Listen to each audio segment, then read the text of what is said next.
বুড়িগঙ্গা রক্ষায় বছিলা মোহাম্মদপুরে উচ্ছেদ অভিযান চলাকালে সরিয়ে নেওয়া হলো বিআইডব্লিউটি এর যুগ্ম পরিচালক আরিফকে 200-এরও বেশি অবৈধ স্থাপনা উচ্ছেদ। ডাকসু নির্বাচনের মনোনয়নপত্র বিতরণ শুরু, উপজেলা নির্বাচনও প্রতিযোগিতাপূর্ণ হবে মন্তব্য সিএসসির। 21শে ফেব্রুয়ারিতে রাজধানী জুড়ে 4 স্তরের নিরাপত্তা, জঙ্গি হামলার আশঙ্কা নেই বললেন ডিএমপি কমিশনার। নিরাপত্তা ব্যবস্থা গ্রহণ করব। এছাড়াও পুরো ঢাকা মহানগর জুড়ে আমাদের নিরাপত্তা ব্যবস্থা থাকবে। এবং আখেরি মোনাজাতে শেষ হলো মাওলানা সাদ সমর্থকদের বিশ্ব ইজতেমা, দেশ জাতির কল্যাণ কামনা।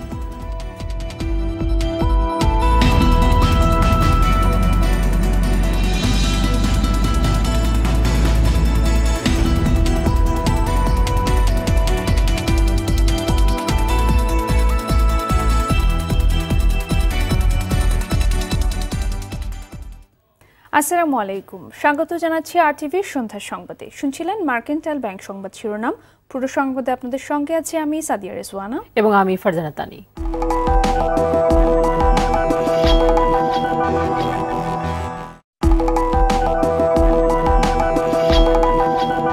রাজধানী মিটফোর্ডে 29 প্রকার দাহ্য পদার্থ গুদামে রাখলে ট্রেড লাইসেন্স বাতিল সহ আইনি ব্যবস্থা নেওয়ার হুঁশিয়ারি দিলেন ঢাকা দক্ষিণের মেয়র সাইদ খোকন। দুপুরে রাজধানীর বাবুবাজারে মিটফোর্ড এলাকায় কারখানা ট্রেড লাইসেন্স বাতিল ও নবায়ন বিষয়ে ফায়ার সার্ভিস সহ সংশ্লিষ্টদের সমন্বয়ে মোবাইল কোর্ট পরিচালনার সময় এই হুঁশিয়ারি দেন তিনি। এ সময় দাহ্য পদার্থ সংরক্ষণ ও মজুদের ক্ষেত্রে কর্তৃপক্ষকে সব রকম সহযোগিতা করার কথা জানান chemical and perfumery merchant association.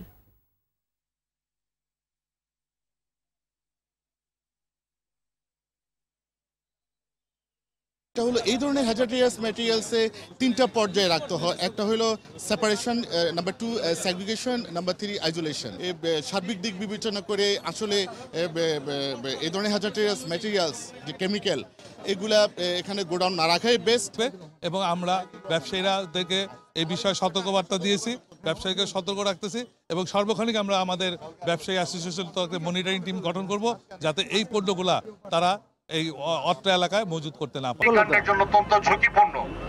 যদি পাওয়া যায় তার ট্রেড লাইসেন্স তো বাতিল হবে, সেই সঙ্গে সঙ্গে মোবাইল কোর্ট পরিচালনার মধ্য দিয়ে আইনের আওতায় এনে কঠোর থেকে কঠোর শাস্তির বিধান আমরা নিশ্চিত করব।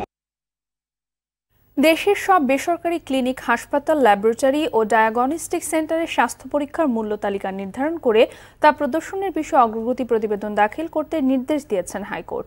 আগামী 5 মার্চের মধ্যে এই প্রতিবেদন দেবেন স্বাস্থ্য সচিব। রিটকারী আইনজীবীর এক আবেদনের শুনানিতে বিচারপতি JBM হাসান ও বিচারপতি মোহাম্মদ খায়রুল আলমের ডিভিশন বেঞ্চ এ আদেশ দেন। রিটকারীর আইনজীবী জানান, আগেই হাইকোর্ট স্বাস্থ্য পরীক্ষার মূল তালিকার বিষয়ে প্রতিবেদন চেয়েছিল, কিন্তু নির্ধারিত সময়ের মধ্যে মন্ত্রণালয় থেকে আদালতে কোনো প্রতিবেদন দাখিল করা হয়নি, তাই বিষয়টি আদালতকে অবহিত করা হয়েছে। পরবর্তী আদেশের জন্য আদালত আগামী 7 মার্চ দিন ধার্য করেছেন। আগামী 5 মার্চের মধ্যে এই কমিটির কার্যক্রমের 1 আগস্ট থেকে আজ পর্যন্ত যে কার্যক্রম গ্রহণ করা হয়েছে, মূল্য তালিকা প্রণয়নের নীতিমালা, জেলা সদরে আইসিসি স্থাপনের কার্যক্রম, এই সংক্রান্ত কমিটির সকল কার্যক্রম আগামী 5 তারিখের মধ্যে হাইকোর্টে দাখিল করার জন্য নীতিমালা প্রণয়নের জন্য গত 1 আগস্ট 2018-তে 5 সদস্য বিশিষ্ট কমিটি হয়েছিল, যে কমিটির প্রধান ছিলেন জয়েন্ট সেক্রেটারি মিনিস্ট্রির, এমনকি অপরদিকে বিএমের প্রতিনিধি, মালিক অ্যাসোসিয়েশনের প্রতিনিধি, ডিজি হেলথের প্রতিনিধি, সেই সমন্বয়ে গঠিত যে কমিটি 1 আগস্ট থেকে আজ পর্যন্ত যে অগ্রগতি হয়েছে তার কার্যবিবরণী দাখিলের জন্য কোর্ট ধার্য করছে আগামী 5 মার্চ। ঢাকা বিশ্ববিদ্যালয় কেন্দ্রীয় ছাত্র সংসদ, ডাকসু ও হল সংসদ নির্বাচনের মনোনয়নপত্র বিতরণ শুরু হয়েছে। তবে প্রথম দিনে আগ্রহী প্রার্থীদের সংখ্যা ছিল কম। সারাদিনের প্রতিটি হলে 1 থেকে 2 জন প্রার্থী ফর্ম নিয়েছেন, যদিও সংশ্লিষ্টরা বলছেন শিক্ষার্থীদের ক্লাস থাকায় এমনটি হয়েছে। প্রথম দিনে ফর্ম নেয়নি ছাত্রলীগ, ছাত্রদল বা বাম জোটের কেউ। শরীয়ত খানের রিপোর্ট। মঙ্গলবার সকাল 10টা থেকে শুরু হয় ডাকসু নির্বাচনের মনোনয়নপত্র বিতরণ। নিজ নিজ হলে প্রাধ্যক্ষের অফিস থেকে ফর্ম নেন আগ্রহী প্রার্থীরা। আজকে থেকে 19 তারিখ থেকে 25 তারিখ পর্যন্ত আমরা মনোনয়নপত্র ফর্ম বিতরণ করছি। একজন প্রার্থী 2টির বেশি দুটি ফর্ম নিতে পারবে, কিন্তু সে এক জায়গায় নির্বাচন করতে পারবে। তারা দেখলেন আমার আইডি কার্ডের বৈধতা আছে কিনা, তো আমার আইডি কার্ডে 2019 সাল পর্যন্ত সবকিছু পেইড। আমি কোনো ব্যক্তিগতভাবে কোনো দল থেকে নিচ্ছি না, এবং আমি হল সংসদ থেকে যেহেতু নমিনেশন নিচ্ছি, এবং আমি হলে সাধারণ শিক্ষার্থীর জন্য কাজ করব। তবে ক্লাস থাকায় প্রথম দিন ফর্ম বিতরণ কম হয়েছে বলে জানান সংশ্লিষ্টরা। ক্লাস চলছে, পরীক্ষা চলছে শিক্ষার্থীদের, তো আবাসিক ছাত্রীরা যারা, তারা তো হলে বিকাল নাগাদ ফেরে। সিদ্ধান্তহীনতায় এখনো ফর্ম সংগ্রহ শুরু করেনি বড় ছাত্র সংগঠনগুলো। ছাত্রলীগ আছে আওয়ামী লীগ সভাপতির নির্দেশনার অপেক্ষায়, যদিও প্রচারণা চলছে। আমরা মাননীয় প্রধানমন্ত্রীর কনসার্ন ছাড়া কোনো কিছু করতে পারছি না, বিষয়টা এরকম। কিন্তু কারো যে ফর্ম কিনতে বা বাধা রয়েছে, এর ধরনের কোনো ধরনের বিধিনিষেধ আমরা কাউকে দেইনি, কারোর উপর আরোপ করা নেই, সুতরাং কেউ ইচ্ছা করলে কিনতে পারে। পূর্বের ঘোষণা অনুযায়ী মনোনয়ন ফর্ম সংগ্রহ করেনি ছাত্রদল, তবে বেশ কিছু দাবি নিয়ে উপাচার্যের সঙ্গে আলোচনা করেছেন সংগঠনের নেতারা। আমরা আমাদের 7 দফার যে দাবি ছিল, সেই দাবির আলোকে ওনার সাথে আন্তরিক পরিবেশে দীর্ঘ সময় আলোচনা করেছি। বিশ্ববিদ্যালয় প্রশাসনের কাছে প্রত্যাশা করব যৌক্তিক দাবি, এই দাবিগুলো না মানার কিছু নেই। আমাদের দাবির প্রতি আমরা অনড়, আমরা নির্বাচনের প্রস্তুতিও নিচ্ছি। এদিকে 6 দফা দাবিতে এখনো অটল আছেন বাম জোটের ছাত্র নেতারা, তবে দাবি না মানা হলেও 22 ফেব্রুয়ারির পর মনোনয়ন ফর্ম নেবেন তারা। সোমবার বিকাল 4টা পর্যন্ত চলবে মনোনয়ন ফর্ম বিতরণ। আগামীকাল বুধবার চূড়ান্ত ভোটার তালিকা প্রকাশ করা হবে। শরীয়ত খান, RTV, ঢাকা। অতীতের মতো এবারের উপজেলা নির্বাচনও প্রতিযোগিতাপূর্ণ হবে বলে মন্তব্য করলেন প্রধান নির্বাচন কমিশনার KM নুরুল হুদা। আগারগাঁও নির্বাচন কমিশন ভবনে 3য় ধাপে উপজেলা নির্বাচনে কর্মকর্তাদের প্রশিক্ষণ অনুষ্ঠানে কথা বলেন তিনি। রিটার্নিং ও সহকারী রিটার্নিং কর্মকর্তাদের দল মতের ঊর্ধ্বে থেকে নিরপেক্ষভাবে দায়িত্ব পালনের তাগিদ দেন CEC। এ সময় নির্বাচন কমিশনার মাহবুব তালুকদার বলেন, বিএনপি অংশ না নেয় উপজেলা নির্বাচন তার জৌলুস হারিয়েছে।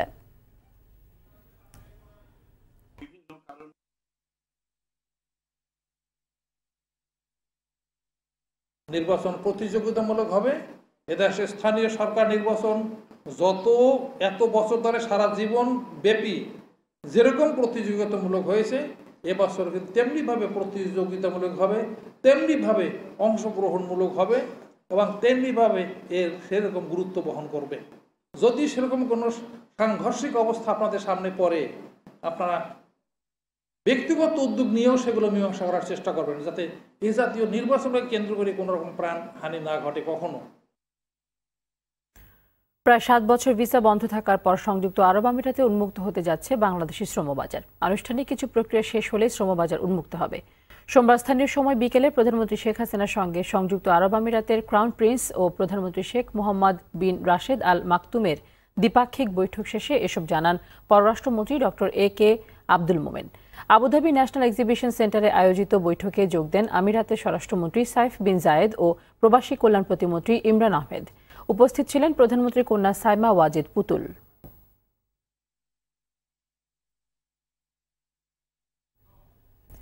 21শে ফেব্রুয়ারি রাজধানী জুড়ে থাকবে 4 স্তরের নিরাপত্তা ব্যবস্থা। ডিএমপি কমিশনার আসাদুজ্জামান মিয়া জানান, কেন্দ্রীয় শহীদ মিনারকে ঘিরে নিরাপত্তার দায়িত্বে থাকবেন 16,000 পুলিশ সদস্য, যাদের পক্ষ থেকেও থাকবে সর্বোচ্চ সতর্কতা। আপিল শাহরিয়ার রিপোর্টে থাকছে বিস্তারিত। দরজায় কড়া নাড়ছে 21শে ফেব্রুয়ারি। বাংলা ভাষার জন্য সালাম, রফিক, বরকত সহ যারা জীবন দিয়েছেন সেই বীর শহীদদের শ্রদ্ধা জানাতে প্রস্তুত কেন্দ্রীয় শহীদ মিনার। মঙ্গলবার সকালে স্থানটির সার্বিক নিরাপত্তা ব্যবস্থা কেমন তা দেখতে যান ডিএমপি কমিশনার আসাদুজ্জামান মিয়া। এ সময় তিনি বলেন, দিবসটি ঘিরে অশুভ শক্তির যে কোনো ষড়যন্ত্র বানচালে সব ধরনের প্রস্তুতি নেওয়া হয়েছে। 20 তারিখ সন্ধ্যা 6টা থেকে 21 তারিখ পর্যন্ত এই চেকপোস্টের ভিতরে বিশ্ববিদ্যালয়ের ছাত্র, কর্মচারী, শিক্ষকবৃন্দ এবং বিশ্ববিদ্যালয়ের স্টিকার ব্যতীত কোনো গাড়ি প্রবেশ করতে পারবে না। আমরা পুরো শহীদ মিনার এলাকা তল্লাশি করব, সুইপিং করব। আমাদের স্পেশাল ব্রাঞ্চ এবং ঢাকা মেট্রোপলিটনের ডগ স্কোয়াড দ্বারা এটা তল্লাশি করা হবে। এখানে আমাদের ক্রাইম সিন ভ্যান থাকবে, অর্থাৎ নিশ্চিত নিরাপত্তার জন্যে যে অনুষঙ্গগুলো রয়েছে সেই অনুষঙ্গগুলো সবই থাকবে। সুষ্ঠুভাবে আন্তর্জাতিক মাতৃভাষা দিবস পালনে নগরবাসীর সহযোগিতাও চান ডিএমপি কমিশনার। এদিকে 21শে ফেব্রুয়ারি ঘিরে র্যাবের প্রস্তুতির বিষয়ে সাংবাদিকদের জানান র্যাবের মহাপরিচালক। আমরা এই অনুষ্ঠানটাকে নিরাপদ রাখার জন্য পর্যাপ্ত ব্যবস্থা আমরা গ্রহণ করেছি, যাতে করে জনসাধারণ স্বস্তি, আস্থা এবং বিশ্বাসের সঙ্গে ভাব গাম্ভীর্যের পরিবেশে তারা এখানে শ্রদ্ধা জ্ঞাপন করতে পারে। ডিএমপির নির্দেশনা অনুযায়ী ভিআইপিদের শ্রদ্ধা নিবেদন শেষে সাধারণ নাগরিকদের পলাশী মোড় হয়ে শহীদ মিনারে প্রবেশ করতে হবে। শ্রদ্ধা নিবেদন শেষে দোয়েল চত্বর ও চাংখারপুল হয়ে বের হওয়ার অনুরোধ জানানো হয়েছে ডিএমপির পক্ষ থেকে। Apple Shahriar, RTV, Dhaka. রাজধানীর হাজারীবাগ ও বছিলায় বুড়িগঙ্গার তীর দখলমুক্ত করতে আজও উচ্ছেদ অভিযান চালিয়েছে বিআইডব্লিউটিএ ও পানি উন্নয়ন বোর্ড। এ সময় অবৈধ দখলে থাকা প্রায় 250 স্থাপনা উচ্ছেদ করেন কর্মকর্তারা। অবৈধভাবে গড়ে তোলা আমিন মোমিন হাউজিং কোম্পানির স্থাপনা ভাঙার এক পর্যায়ে অভিযানের নেতৃত্বে থাকা বিআইডব্লিউটিএর যুগ্ম পরিচালক আরিফ উদ্দিনকে সরিয়ে নিলে উচ্ছেদে ভাটা পড়ে। বিস্তারিত দেখুন শাহাবুদ্দিন শিহাবের রিপোর্টে। বুড়িগঙ্গা নদীর দুতীর দখলমুক্ত করার অভিযানের 11তম দিনে রাজধানীর বছিলা মোহাম্মদপুরের আশপাশ এলাকায় 39টি অবৈধ স্থাপনা উচ্ছেদ করে বিআইডব্লিউটিএ। এরপর আমিন মুমিন আবাসিক কোম্পানির গ্রিন সিটি 2-এ এসে দেখা গেল নদীর কয়েক একর জমি ভরাট করে পুরো একটি চ্যানেল ভ্যানিশ করে দেয়া হয়েছে। পরে বিআইডব্লিউটিএ উচ্ছেদ অভিযান শুরু করার এক পর্যায়ে বিশেষ মহলের ইঙ্গিতে যুগ্ম পরিচালক AKM আরিফ উদ্দিনকে সরিয়ে নেওয়া হয়। না, আমাকে চলে যেতে বলছে, এখান থেকে চলে যাচ্ছে। চলে যাওয়ার কেমন নির্দেশ? আলোচনা আছে হয়তো। এই অভিযান থেকে চলে যেতে বলেছে নাকি আপনাকে আজকে কোনো জন ডেকেছে? না, আমাকে আজকে ডেকে পাঠাইছে। কোথা থেকে ডেকেছে? আমার পরিচালক বন্দর আর কি। এতে উচ্ছেদ অভিযানে গতি কমে যায় এবং মূল উচ্ছেদের জায়গা থেকে সরে এসে নদীর তীরের মাটি সরাতে ব্যস্ত দেখা যায় বিআইডব্লিউটিএ-কে। এখানে একটা নদীর উত্তরাগের একটি চ্যানেলকে পুরোপুরি ভরাট করে একটি হাউজিং বানানো হয়েছে। সেই চ্যানেলটি উদ্ধারের জন্য আজকে আজকে কার্যক্রম চলেছে। এখনও সে কার্যক্রম চলছে। এগুলো শাস্তিযোগ্য অপরাধ, যে অপরাধগুলি করছে বেশ কয়েকটি এজেন্সি এক্ষেত্রে ব্যবস্থা নিতে পারে।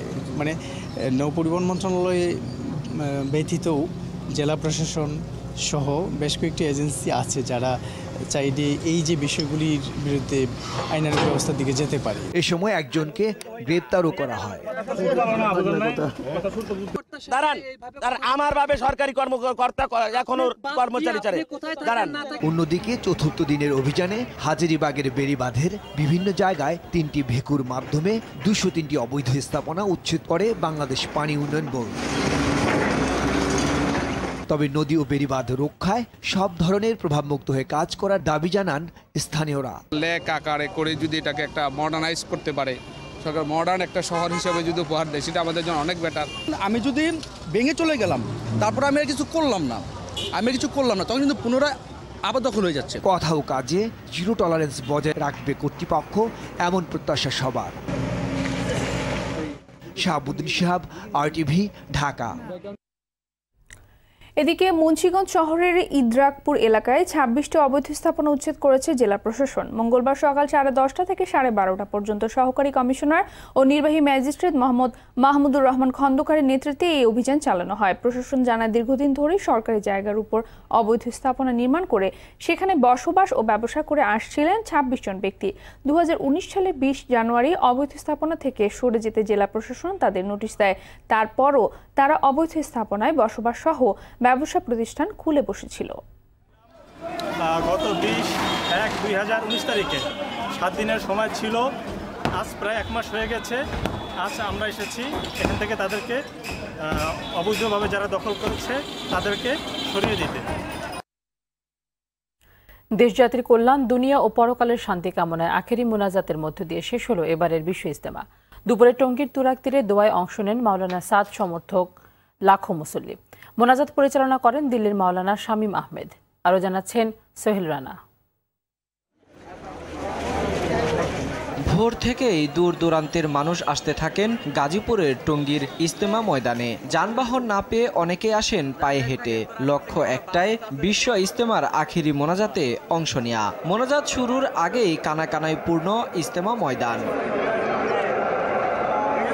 মুসলমানদের দ্বিতীয় বৃহত্তম এ জমায়েতে মাওলানা সাদপন্থীদের আখিরি মোনাজাত শুরু হয় পৌনে 12টায়। মোনাজাত পরিচালনা করেন দিল্লির মাওলানা শামীম। অনেকেই ময়দানের আশপাশের অলিগলি, রাস্তা, বাসাবাড়ি, ছাদ ও মহাসড়কে অবস্থান নিয়ে মোনাজাতে হাত তোলেন। বিশ্ব মুসলিমের সুখ শান্তি কামনায় মোনাজাত শেষ হয় 12:02 আল্লাহ পাক এই বিশ্বের সর্বপ্রাণ ধর্মপ্রাণ মুসলমানদের শান্তিময় করুক, সবাই সুখে শান্তিতে থাক, এই আশা প্রত্যাশা নিয়ে আমরা এখানে আসছি। যে দুই দলে একত্রিত হয়ে আমরা এই কাজটা যেন ভালোভাবে করতে পারি এবং আমরা শিক্ষা অর্জন করতে পারি, আল্লাহর কাছে যেন ভালোভাবে ইবাদত করতে পারি। যে হুজুর পাক সাল্লাল্লাহু আলাইহি সাল্লামের ফিকির ছিল উম্মতি, আর আমাদের ফিকির থাকবে এইটা যে কোনো মুসলমান ভাই যেন বেড়াবাজি না থাকে। হ্যাঁ, আর প্রত্যেক মানুষে কি করি জাহান্নাম থেকে বাঁচি জান্নাত যায়, এই ফিকিরে আমাদের উদ্দেশ্য। লৈকট্য লাভ করার জন্য যেমন জিন্দেগির গুনাহ বহুত করছি, মাফ করার জন্য আল্লাহ তাআলার জন্য মাফ করে দেয় সবাইরে, যারা আলছি সবাইরে জন্য জীবনের গুনাহ খাতা মাফ করে দেয়। সবাই অন্য ভাইয়ের জন্য দরদ করব, কেননা আমরা সবাই মুসলমান, আমি নিজে বাঁচবো আর একজন কাকে কলেমার দাওয়াত দেব। দ্বিতীয় পর্বে ভারত, পাকিস্তান, কাতার, মালয়েশিয়া ও যুক্তরাষ্ট্র সহ বিভিন্ন দেশের 1000-এর বেশি বিদেশি মেহমান অংশ নেন। কেন্দ্রীয় শূরা সদস্যদের বৈঠকে সাদপন্থীদের 2020 সালের ইজতেমার তারিখ নির্ধারণ হবে। এদিকে আখেরি মোনাজাত শেষে মুসল্লিরা বাসে, ট্রেনে কিংবা পায়ে হেঁটে নিজ গন্তব্যে ফেরেন। মহান সৃষ্টিকর্তার কৃপা লাভের আশায় টঙ্গীর তুরাগ তীরে লাখো মুসল্লির ঢল। আখিরি মোনাজাতের মধ্য দিয়েই মুসল্লিরা চাইলেন নিজেদের পাপ মুক্তি আর সুখী সমৃদ্ধির বাংলাদেশ। সুহলানা, RTV, টঙ্গী, গাজীপুর। সড়ক পরিবহন ও দুর্ঘটনা নিয়ন্ত্রণ কমিটিতে সাবেক মন্ত্রী শাহজাহান খানকে আহ্বায়ক করা রীতিমতো হাস্যকর বলে মন্তব্য করেছেন বিএনপির সিনিয়র যুগ্ম মহাসচিব রুহুল কবির রিজভী। সকালে নয়াপল্টনে এক প্রেস ব্রিফিংয়ে তিনি অভিযোগ করেন শাহজাহান খানের কারণেই সড়কে প্রাণহানি ও বিশৃঙ্খলা ঘটছে। ব্রিফিং এ আন্তর্জাতিক মাতৃভাষা দিবস উপলক্ষে বিএনপির কর্মসূচি ঘোষণা করেন তিনি।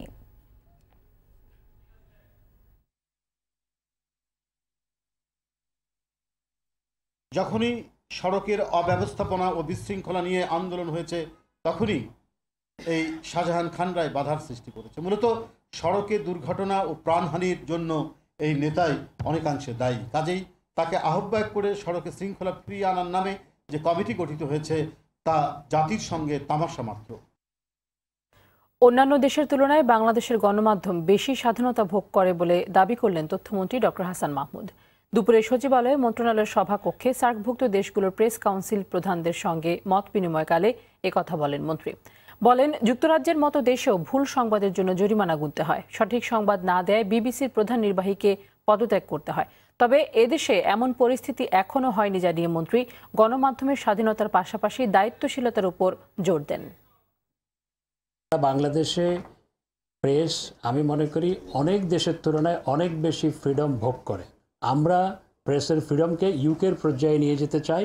একই সাথে প্রেসের দায়িত্বশীলতাও আমি মনে করি সেই পর্যায়ে যাওয়া প্রয়োজন। বাংলাদেশ ব্যাংকের ইতিহাস বইয়ে জাতির জনক বঙ্গবন্ধু শেখ মুজিবুর রহমানের ছবি অন্তর্ভুক্ত না করায় ইতিহাস বিকৃতির অভিযোগে বইটির সম্পাদনা পরিষদের প্রধান ও সাবেক নির্বাহী পরিচালক শুভঙ্কর সাহাকে আগামী 12 মার্চ তলব করেছেন হাইকোর্ট। একই সঙ্গে বইটির কোনো সংখ্যা বাজারে থাকলে তা প্রত্যাহার করারও নির্দেশ দিয়েছেন আদালত। বঙ্গবন্ধুর ছবি কেন খুঁজে পাওয়া যায়নি এবং কেন পাকিস্তানের সাবেক প্রেসিডেন্ট আইয়ুব খান ও পূর্ব পাকিস্তানের সাবেক গভর্নর মোনায়েম খানের ছবি সংযোজন করা হয়েছে, আদালত সেই ব্যাখ্যা চেয়েছেন। শুভঙ্কর সাহা 12 মার্চ আদালতে হাজির হয়ে এইসব বিষয়ে ব্যাখ্যা দিবেন। বিচারপতি মোহাম্মদ আশফাকুল ইসলাম ও বিচারপতি মোহাম্মদ আলীর ডিভিশন বেঞ্চ এ আদেশ দেন।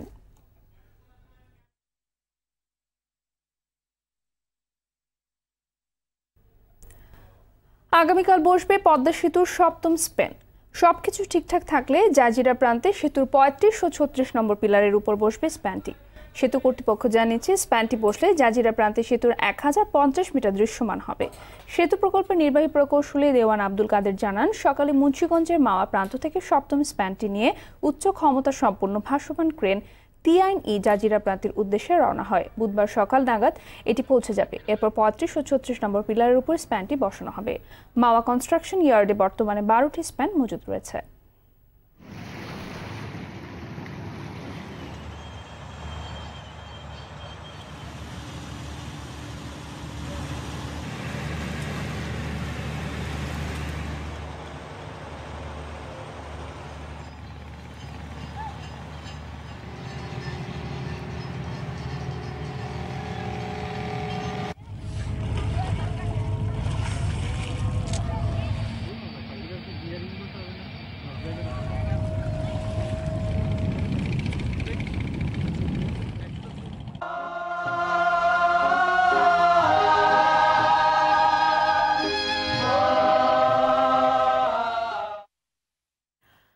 দর্শক, সোহরাওয়ার্দী উদ্যানে অমর একুশে গ্রন্থমেলায় আছেন সহকর্মী মারুফ রেজা। মেলার খবর জানাতে সরাসরি যোগ দিচ্ছেন তিনি।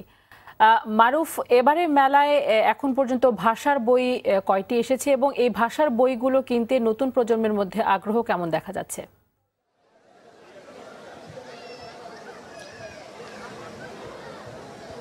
তা নিয়ে আপনি জানেন যে আজকে মেলার 19তম দিন চলে অমর একুশে গ্রন্থমেলার।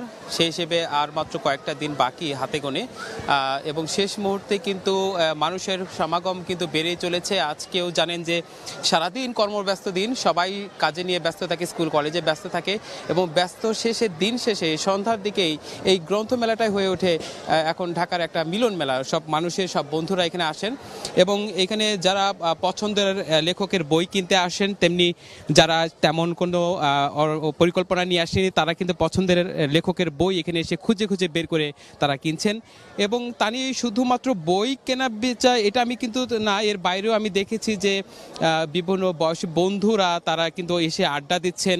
সেই আড্ডা হতে পারে বই কেন্দ্রিক, হতে পারে তাদের অন্যান্য অনেক ইতিহাস পূর্বের কথা অনেকদিন পরে দেখা হয়ে যাচ্ছে এখানে, সেই বিষয় নিয়ে। আমি এমনও দেখেছি যে এখানে এই প্রযুক্তি বিষয়ক মন্ত্রী মোস্তফা জব্বার ভাই উনি আসছেন একেবারে কোনো ধরনের নিরাপত্তা বলয় ছাড়া, উনি নিজের মতো করে ঘুরে বেড়াচ্ছেন। এরকম বহুত মানুষ দেখেছি, অনেক বিখ্যাত মানুষ দেখেছি, লেখক দেখেছি যারা নিজেদের মতো করে ঘুরে বেড়াচ্ছেন, বই কিনছেন, বই সংরক্ষণ করছেন। এবং তা নিয়ে আপনার বিষয় জানেন যে কদিন পরে অমর 21শে ফেব্রুয়ারি আন্তর্জাতিক মাতৃভাষা দিবস আমাদের গর্বের, এবং সেই এখানে যে 21শে ফেব্রুয়ারিকে এই মাতৃভাষার উপর প্রচুর বই কিন্তু হয়তো প্রথম থেকে শুরু আসছিল, কিন্তু আমি দেখলাম যে গত কয়েকদিন ধরে এই বইগুলো কিন্তু আস্তে আস্তে বেড়ে চলেছে, এবং আমরা জানতে পেরেছি আগামী বেশ কয়েকদিন এই ধরনের মাতৃভাষার বইও কিন্তু আরও অনেক আনা হবে এই গ্রন্থমেলায়। তা নিয়ে শেষ করার আগে একটা বিষয় জানিয়ে রাখি যে আজকে মোট 142টি নতুন বই, গল্প, উপন্যাস, ছোট গল্প সব কিছু মিলিয়ে 142টি বই আজকে বইমেলায় প্রকাশিত হয়েছে। তা নিয়ে এই ছিল আমার কাছে খবরাখবর। মারুফ, ধন্যবাদ আপনাকে। দর্শক, বইমেলার খবর জানাচ্ছিলেন সহকর্মী মারুফ রেজা। জাহলমের ক্ষতিপূরণের ব্যাপারে সহায়তা করবে মানবাধিকার কমিশন, এমনটি জানালেন মানবাধিকার কমিশনের চেয়ারম্যান কাজী রিয়াজুল হক। সকালে রাজধানী কারণ বাজারের মানবাধিকার কমিশন কার্যালয়ে সংবাদ সম্মেলনে তিনি বলেন, নির্যাতনের শিকার 3 নারীর পাশে দাঁড়িয়েছে মানবাধিকার কমিশন। ভারতের আদালতে যাবজ্জীবন সাজাপ্রাপ্ত ভুল আসামি ন্যায় বিচার আদায়ের ব্যাপারেও উদ্যোগ নিয়েছে মানবাধিকার কমিশন।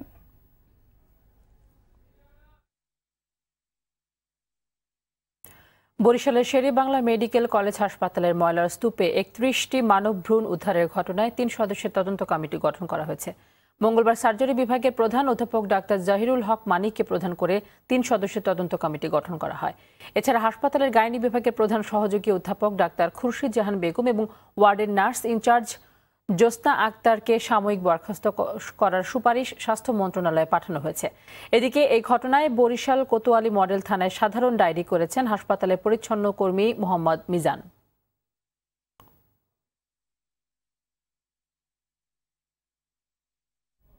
বিভিন্ন অপরাধের দায়ে চট্টগ্রাম বিশ্ববিদ্যালয়ের 16 ছাত্রের বিরুদ্ধে শাস্তিমূলক ব্যবস্থা নিয়েছে কর্তৃপক্ষ। এদের মধ্যে 13 শিক্ষার্থীকে বিভিন্ন মেয়াদে বহিষ্কার, সাবেক 2 শিক্ষার্থীর সনদ স্থগিত এবং 1 শিক্ষার্থীর ছাত্রত্ব স্থায়ীভাবে বাতিল করা হয়। দুপুরে বিশ্ববিদ্যালয়ের উপাচার্য অধ্যাপক ডক্টর ইফতেখার উদ্দিন চৌধুরীর সভাপতিত্বে board of residence health and discipline কমিটির সভায় এইসব সিদ্ধান্ত নেওয়া হয়।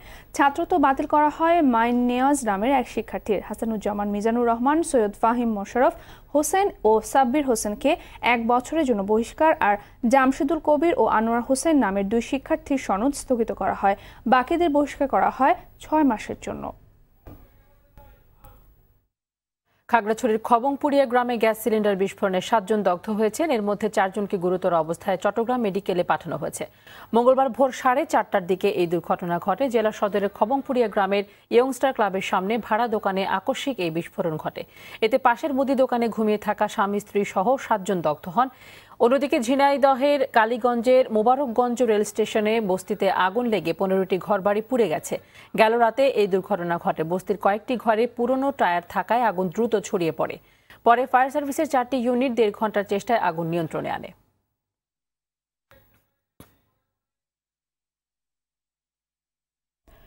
কিশোরগঞ্জ সহ কয়েক স্থানে সড়ক দুর্ঘটনায় মারা গেছেন 6 জন। দুপুরে কিশোরগঞ্জ সদর উপজেলার সতাল এলাকায় ট্রাক্টর সিএনজি অটোরিকশার মুখোমুখি সংঘর্ষ হয়। এতে অটোরিকশার 5 যাত্রী গুরুতর আহত হন।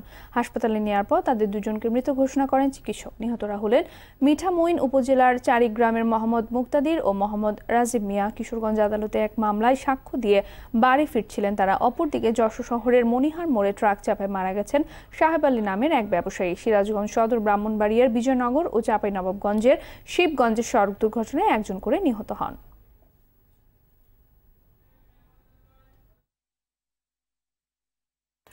রূপসী বাংলার কবি জীবনানন্দ দাশের 120তম জন্মবার্ষিকী উপলক্ষে ঝালকাঠিতে ধানসিঁড়ি নদীর মোহনায় হয়ে গেল ঐতিহ্যবাহী ঘুড়ি উৎসব। সোমবার নদীর মোহনায় ইকো পার্ক মাঠে এর উদ্বোধন করেন পানি সম্পদ মন্ত্রণালয়ের সচিব কবির বিন আনোয়ার। এ সময় প্রশাসনের ঊর্ধ্বতন কর্মকর্তারা উপস্থিত ছিলেন। উৎসবে অর্ধশত প্রতিযোগী অংশ নেন। এটি উপভোগ করতে দূর দূরান্ত থেকে আসেন নানা শ্রেণী পেশার মানুষ। ঘুড়ি উৎসব ঘিরে ছিল নাগরদোলা সহ নানা আয়োজন।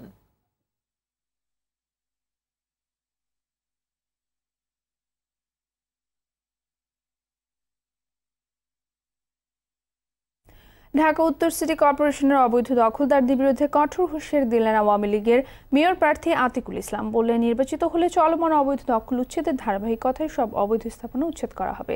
দুপুরে রাজধানীর রাওয়া ক্লাবে বিজিএমইএ, বিকেএমইএ ও এফবিসিসিআই এর সঙ্গে মতবিনিময় অনুষ্ঠানে তিনি এসব কথা বলেন। আতিকুল ইসলাম আগামী 28 ফেব্রুয়ারি নৌকায় ভোট দিতে ভোটারদের প্রতি আহ্বান জানান।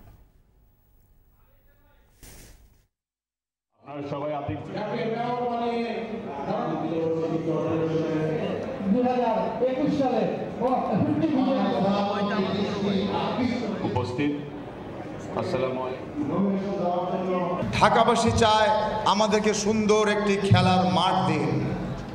ঢাকাবাসী চায় আমাদেরকে মুক্ত একটি ফুটপাত দিন। ঢাকাবাসী চায় আমাদেরকে যানজট জলজট থেকে আমাদেরকে মুক্ত করে দিন। এটি হচ্ছে ঢাকাবাসীর প্রত্যাশা। আমি মনে করি যত সহজ বলা তত সহজ কিন্তু না। কিন্তু মাননীয় প্রধানমন্ত্রী আমাদের সাথে আছেন, আছে আমাদের সকল নেতারা, আছে আমাদের সাধারণ খেটে খাওয়া মানুষের জনগণ। আমরা মনে করি একজনের জন্য 100 জন সেই সমস্যা ভার নিতে পারবে না। আপনাদেরকে নিয়ে কিন্তু এটা প্রতিহত করতে হবে। আমরা চাই একটি জলজট মুক্ত ঢাকা শহর। আমরা চাই একটি জলজট মুক্ত ঢাকা শহর। দর্শক, মেট্রো রেলের কাজের কারণে আজ সন্ধ্যা থেকে 12 ঘন্টা রাজধানীর বড় অংশে গ্যাস সরবরাহ বন্ধ থাকবে। এই মুহূর্তে রাজধানীর বাংলা মোটর এলাকায় আছেন সহকর্মী জুবায়ের সানি। গ্যাস সংকটের খবর জানতে সরাসরি চলে যাচ্ছি তার কাছে। সানি, রাজধানীতে গ্যাস সংকটের প্রভাব কেমন দেখছেন?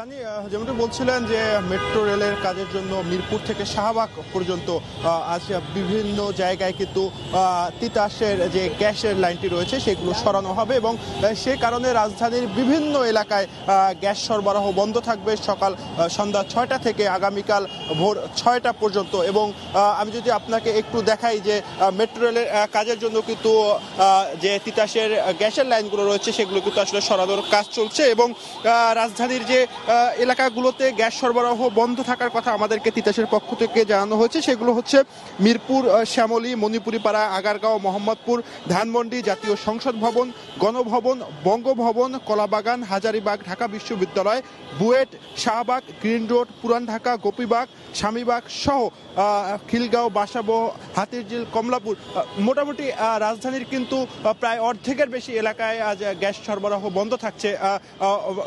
ইতিমধ্যে কিন্তু বন্ধ হয়ে গেছে এবং আমি যতটুকু ঘুরে দেখেছি যে সাধারণ মানুষের আসলে তারা বিপাকেই পড়েছেন এই গ্যাস সরবরাহ বন্ধ হওয়ার কারণে এবং তারা হোটেলের খাবারকে আসলে গুরুত্ব দিচ্ছে এবং যেহেতু দুদিন আগে থেকে তিতাসের পক্ষ থেকে জানানো হয়েছিল তারা পূর্ব প্রস্তুতি গ্রহণ করেছিলেন। এবং তাই আপনাকে একটু জানিয়ে রাখি যে এর আগেও গেল শনিবারে গ্যাস সরবরাহ বন্ধ ছিল কিন্তু সেটি আসলে কোনো পূর্ব ঘোষণা ছাড়াই বন্ধ করে দেওয়া হয়েছিল এবং তখন যে বিপাকে সাধারণ মানুষ পড়েছিলেন, এবার যেহেতু আগে থেকেই ঘোষণা দিয়ে গ্যাস সরবরাহ বন্ধ করা হয়েছে তারা এবার সাধারণ মানুষ কিন্তু কিছুটা হলেও প্রস্তুতি নিতে পেরেছেন। সানি, ধন্যবাদ আপনাকে। দর্শক, রাজধানীতে বিভিন্ন জায়গায় গ্যাস সরবরাহ বন্ধ থাকার ব্যাপারে কথা বলছিলেন সহকর্মী জুবায়ের সানি।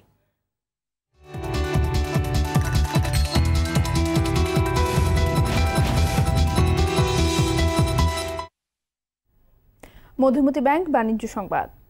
খুব শীঘ্রই ইউএস বাংলা এয়ারলাইন্সের বিমান বহরে যুক্ত হতে যাচ্ছে বিশ্বের সর্বাধুনিক এয়ারক্রাফট বোয়িং 737 ম্যাক্স 8। এর মাধ্যমে দেশে প্রথমবারের মতো বোয়িং 737 ম্যাক্স 8 মডেলের উড়োজাহাজ ব্যবহার শুরু করতে যাচ্ছে বেসরকারি এই বিমান সংস্থাটি। যাত্রীদের চাহিদার কথা বিবেচনায় রেখে ইউএস বাংলার প্রথম কোনো বেসরকারি এয়ারলাইন্স যারা সরাসরি বোয়িংয়ের ফ্যাক্টরি থেকে এয়ারক্রাফট সংগ্রহ করতে যাচ্ছে। 2020 সালে এটি বহরে যুক্ত হলে চীনের কয়েকটি রুটে পরিচালনা করা হবে বলে জানান ইউএস বাংলার প্রধান নির্বাহী কর্মকর্তা ইমরান আসিফ। এছাড়া ভারতের চেন্নাই রুটে এটি পরিচালনার সিদ্ধান্ত নেওয়া হয়েছে। চট্টগ্রামের হাটহাজারীতে ক্ষতিকর রাসায়নিক দিয়ে তৈরি 20,000 পিস আইসক্রিম ধ্বংস করেছে ভ্রাম্যমাণ আদালত। দুপুরে পৌর এলাকার 2টি কারখানায় অভিযান চালিয়ে এসব আইসক্রিম ধ্বংস করা হয়। অভিযান পরিচালনাকারী নির্বাহী ম্যাজিস্ট্রেট রুহুল আমিন জানান, ফয়জিয়া 1 ও ফয়জিয়া 2 নামের কারখানায় ঘন চিনি, রং, স্যাকারিন ও অ্যারারুট দিয়ে বানানো হতো আইসক্রিম, যা মানবদেহের জন্য অত্যন্ত ক্ষতিকর। তিনি জানান, আইসক্রিম ধ্বংসের পাশাপাশি কারখানা মালিককে 20,000 টাকা জরিমানা করা হয়েছে।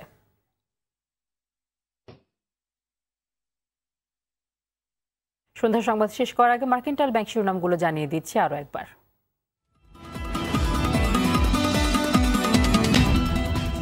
বুড়িগঙ্গা রক্ষায় বছিলা মোহাম্মদপুরে উচ্ছেদ অভিযান চলাকালে সরিয়ে নেওয়া হলো বিআইডব্লিউটির যুগ্ম পরিচালক আরিফকে। 200-র বেশি অবৈধ স্থাপনা উচ্ছেদ। ডাকসু নির্বাচনের মনোনয়নপত্র বিতরণ শুরু, উপজেলা নির্বাচনও প্রতিযোগিতাপূর্ণ হবে মন্তব্য সিইসি। 21শে ফেব্রুয়ারিতে রাজধানী জুড়ে 4 স্তরের নিরাপত্তা, জঙ্গি হামলার আশঙ্কা নেই বললেন ডিএমপি কমিশনার।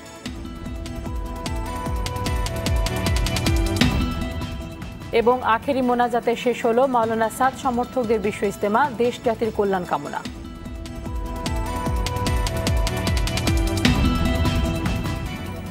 সন্ধ্যার সংবাদ এই পর্যন্তই। আরটিভি সবশেষ সংবাদ জানতে যে কোনো মোবাইল ফোন থেকে 24141 নম্বরে ডায়াল করুন। আর মোবাইল ফোনের সংবাদ দেখতে অ্যাপ স্টোর, গুগল প্লে বা উইন্ডোজ স্টোর থেকে ডাউনলোড করুন আরটিভি অ্যাপস। এছাড়াও তাৎক্ষণিক ও বিনোদন সংবাদ জানতে বিশ্বের যে কোনো প্রান্ত থেকে ভিজিট করুন facebook.com/rtv online এবং youtube.com/rtv digital set। ধন্যবাদ সবাইকে। ধন্যবাদ।